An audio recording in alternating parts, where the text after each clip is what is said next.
What have you seen inside someone's home that made you view them differently?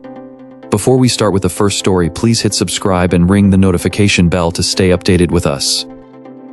Story 1. Once when I was a kid, I was invited to stay over for dinner at a friend's house.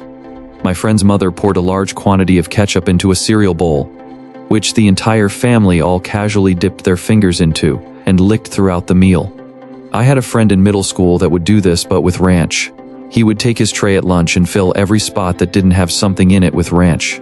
Then he would dip every food item in the ranch until he ate everything. But don't forget the leftover ranch.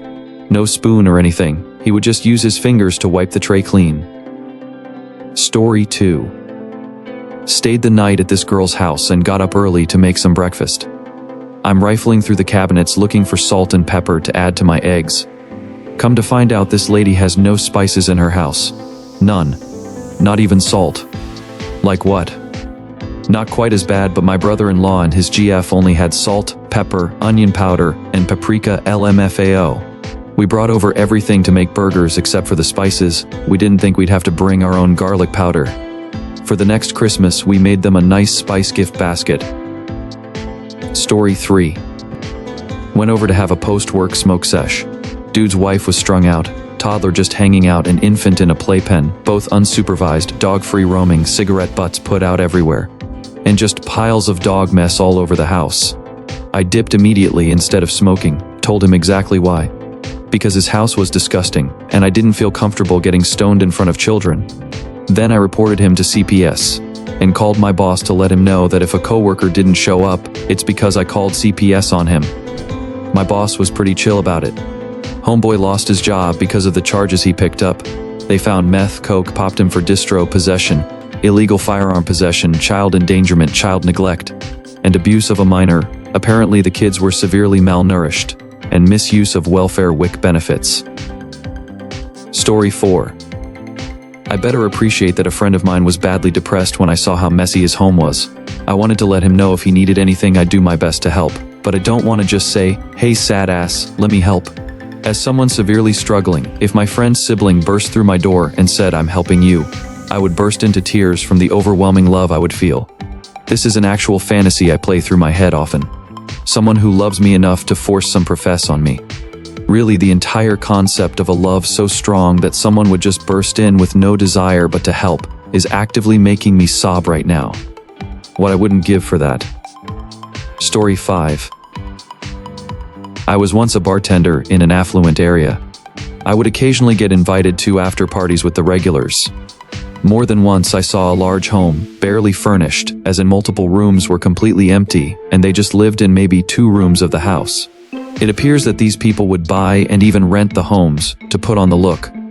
This was super common in an area I grew up in the early 2000s. It had a great school district, but every new home was exceedingly expensive McMansion style, so it wasn't uncommon for the people who moved there to hyper-furnish the entry and a couple living rooms for show.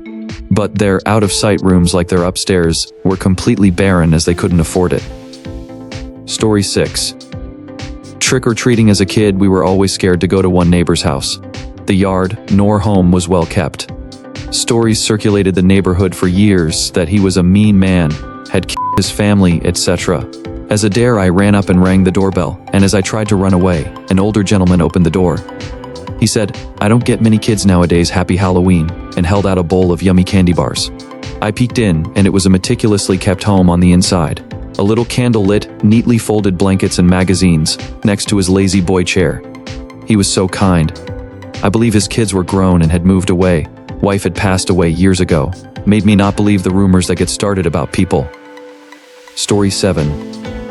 I remember, as a middle schooler, everyone thinking our female PE teacher was a lesbian that would spy on us when we showered. The wild thing is that she was married to a man, not saying by default she's 100% straight. All she ever did was encourage us to have fun and enjoy class. I still remember her telling me about her skydiving trip and how freaking cool it was. She made me want to go skydiving at 12. It took about 18 years to actually get the nerve to go, but she was absolutely correct in describing her experience.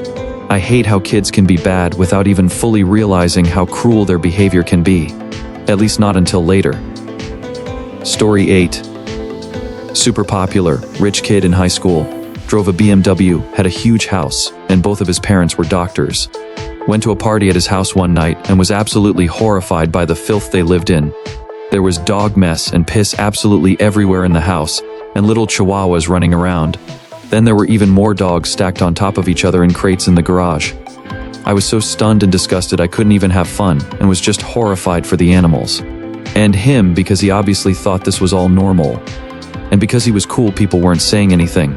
All I could think was, holy moly, if this is what his house looks like when he knows people are coming over, what the does it normally look like? I still feel terrible for those dogs, and wish I had told an adult who could have helped them. Story 9.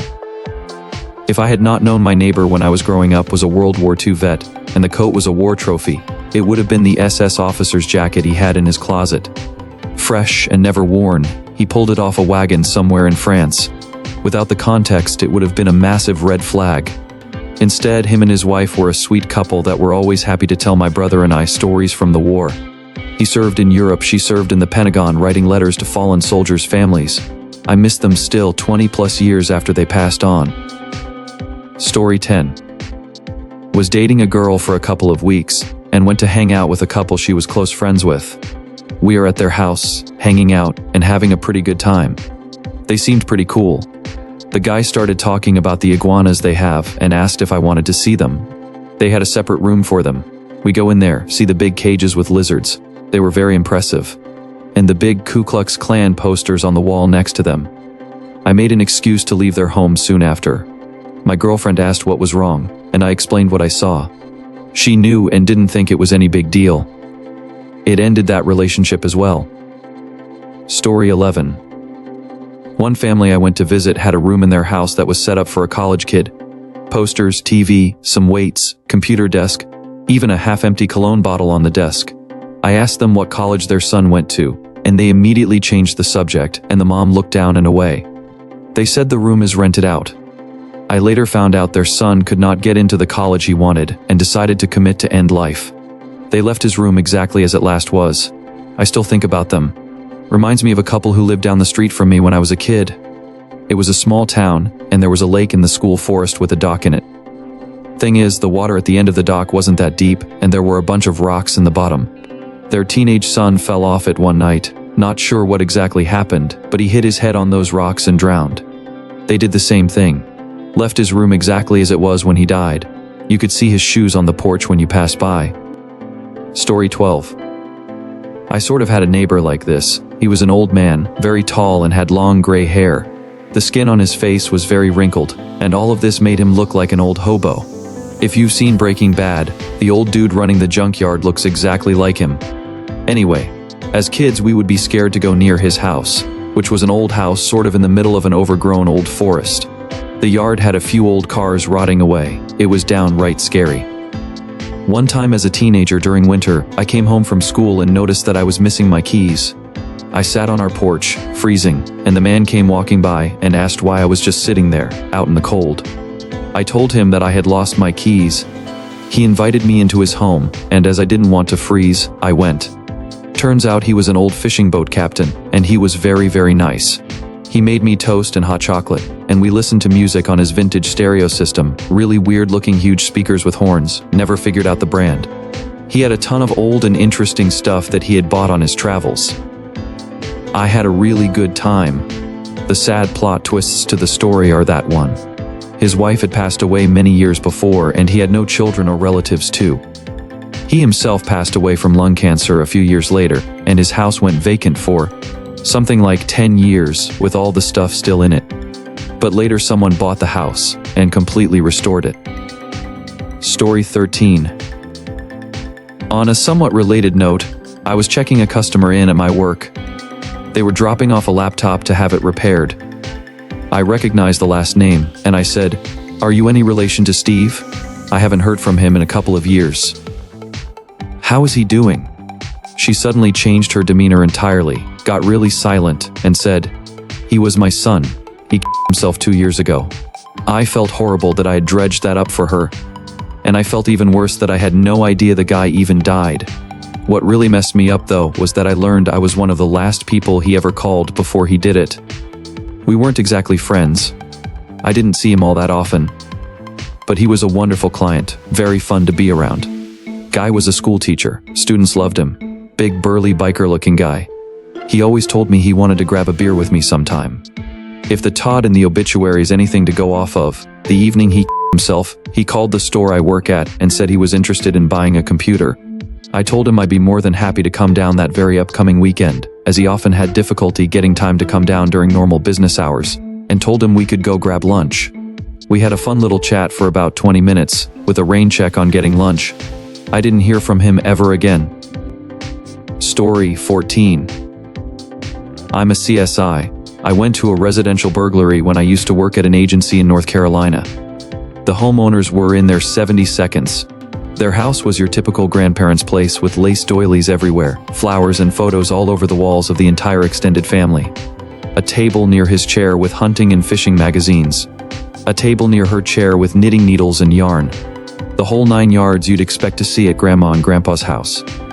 As the lady was showing me around with the officer to tell me what was stolen or moved, I came to a slightly ajar door next to the master bedroom suite. I asked her if anything had been moved in there. She said she wasn't sure since she had called the police the moment they had gotten home from church and realized their house had been broken into. I elbowed open the door. Full-on dungeon room. Hooks on the ceilings with ropes, restraints on boards nailed to the wall, cuffs, paddles, floggers, strap-on harnesses on hooks, ball gags of various sizes, video camera on a tripod, you name it. She looked around, put her hand on her chest, and with what seemed a sigh of relief said, "No, thank you, Lord. It looks like nothing was touched in here."